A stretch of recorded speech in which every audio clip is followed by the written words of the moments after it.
এক ছিল গভীর জঙ্গল। সেই জঙ্গলে বাস করত ৩টি মহিষ, একটি কালো, একটি সাদা আর একটি লাল। তারা ৩ ভাইয়ের মতো ছিল। তাদের মধ্যে ছিল গভীর বন্ধন, একে অপরের প্রতি বিশ্বাস ও ভালোবাসা। সবসময় তারা একসাথে থাকত, একসাথে খেত আর একসাথে জঙ্গলে ঘুরে বেড়াত।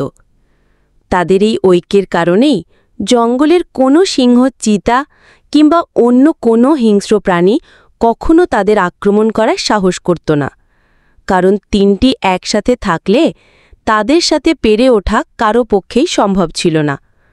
কিন্তু একদিন জঙ্গলে এক চালাক সিংহ এলো। সে জানত একসাথে থাকলে মহিষদের হারানো যাবে না, মহিষদেরকে যে কোনোভাবে আলাদা করতে হবে। তাই সে চুপচাপ তাদের ওপর নজর রাখতে লাগল। একদিন সিংহটি সাদা মহিষকে আলাদা করে ডেকে বলল, তুমি কত সুন্দর, কালো মহিষটাকে তোমাদের সাথে রাখো কেন? ওর চেহারা তো অন্ধকারের মতো। তুমি তো অনেক ফর্সা, সুন্দর। তুমি এবং লাল মহিষ আর কালো মহিষটাকে সাথে রেখো না। সাদা মহিষ প্রথমে কিছু না বললেও সিংহের মিষ্টি কথায় ধীরে ধীরে সে কালো মহিষকে জঙ্গলে একা ছেড়ে দিল। তারা সিংহের কথায় রাজি হয়ে গেল এবং কালো মহিষকে ফেলে রেখে সাদা ও লাল মহিষ নিজেদের আলাদা করে নিল। সিংহের জন্য এটাই ছিল সুযোগ। সে এক রাতে কালো মহিষকে একা পেয়ে আক্রমণ করে খেয়ে ফেলল। কিছুদিন পর সিংহ আবার গেল সাদা মহিষের কাছে। এবার সে বলল, তুমি লাল মহিষের সাথে থাকো কেন? ও তো অহংকারী, সব কিছুর কৃতিত্ব একাই নিতে চায় আর সারা দিন তোমার নামে বদনাম করে জঙ্গলে অন্য প্রাণীদের কাছে।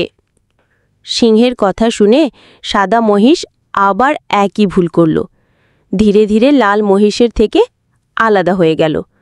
লাল মহিষটি সাদা মহিষটিকে বারবার বোঝালো, দেখ ভাই, আমাদের দুর্বলতার কারণেই আমাদের কালো মহিষটাকে সিংহ খেয়ে ফেলেছে।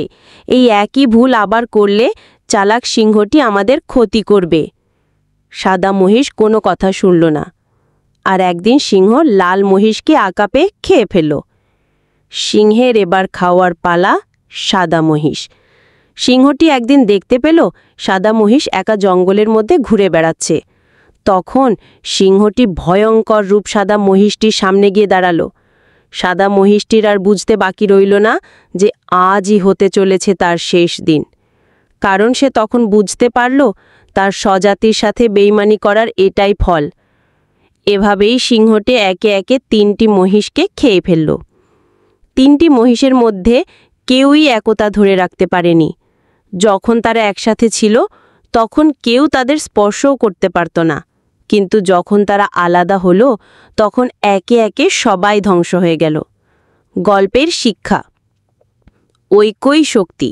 যদি আমরা এক থাকি তবে বড় বিপদেও টিকে থাকতে পারি, কিন্তু নিজেদের মধ্যে বিভেদ হলে দুর্বলতা আমাদের ধ্বংস ডেকে আনে।